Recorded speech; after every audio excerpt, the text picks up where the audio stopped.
Ladies and gentlemen, welcome back to the workshop. It is fantastic to have you here because on today's episode, we are going to make a huge amount of progress on the engraving. We're going to put several days into this so we can move ourselves forwards. Thank you for joining me. I hope you enjoy.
So at this point, our lines have been cut. I've deepened most of them. There are still some spots that need to be a little bit deeper though. As you can see, this is what it looks like under the microscope. I haven't finished off fine little radii like this and this here because it's a great way to break a graver.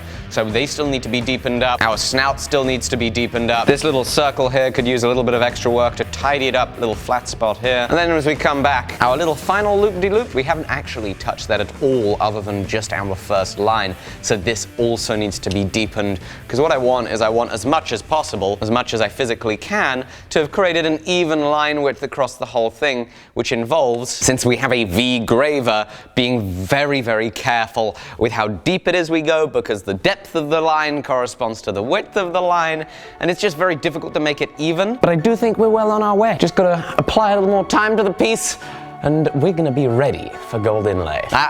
No, a little more time to the piece, then a lot more time to the piece, then ready for gold inlay.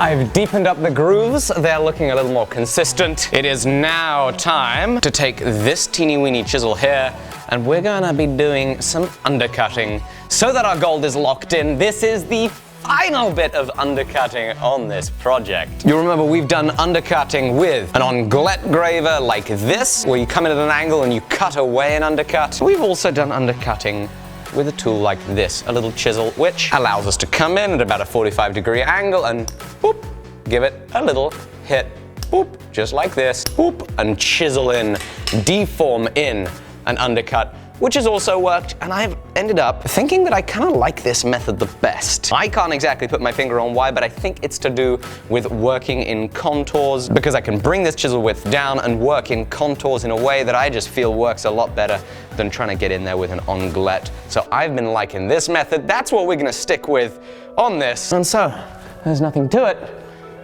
but to do another 10 hours worth of work. Whew. No, that's fine. This isn't gonna take that long. Maybe like 3.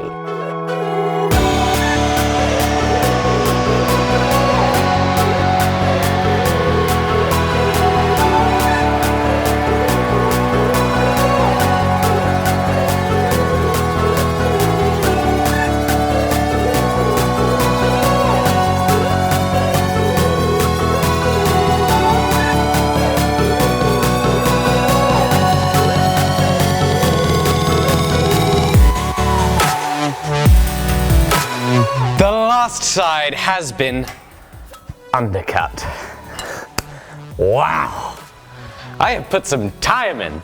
You know, one of the things that I am still completely astounded by, even as I continue engraving and a little bit of the novelty of the microscope has worn off, one of the amazing things about it is how it changes your perception of the material. Steel, this hard material, which on the one side of my skills as a craftsman involves heating up and hammering, it's soft then, but usually when steel is cold for me, it's this hard material that takes significant amounts of force and pressure and abrasion to work with.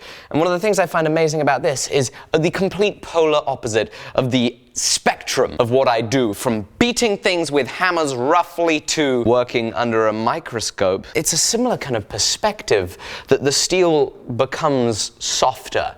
And let me explain that more. It's because when you zoom in to 22.5 times, literally everything that you do to the pieces of the steel is seen. And when I mean everything, I mean you take a tool and you touch it onto the surface, and when we do that, just out in normal air, we hear this light little ting, ting, ting, ting, ting. It feels like we're touching something pretty hard. It feels like nothing's really happening.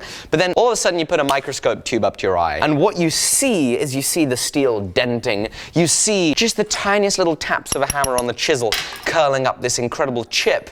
And it changes the perception of the material, and now the material, even in its cold state, just like in its hot state, feels plastic, and it feels workable, and it's a fascinating thing to be working with such, precision and working with such a magnification that really the material that should be pretty hard by this point in time, all of a sudden again is quite buttery and quite malleable and quite workable. It's pretty interesting, and it's one of the weirdest things for me when I started with this microscope is just how buttery the steel looked. And speaking of buttery, that is going to be it for today's episode, and so we're going to be making a hell of a lot more progress here shortly, and we'll be back in a few more days with another episode where we are going to have so much more progress done. I hope that you have enjoyed this episode. I'm going to be back here shortly with some more content for you. I hope you go and grab yourself a t-shirt like this forged steel shirt. I'll see you in a couple of days on part 21 of this Viking sword build. And don't forget, we are planning to auction this sword off. It's going to be my first art piece up for sale, which I'm also very excited about. Catch you guys very soon. Bye-bye.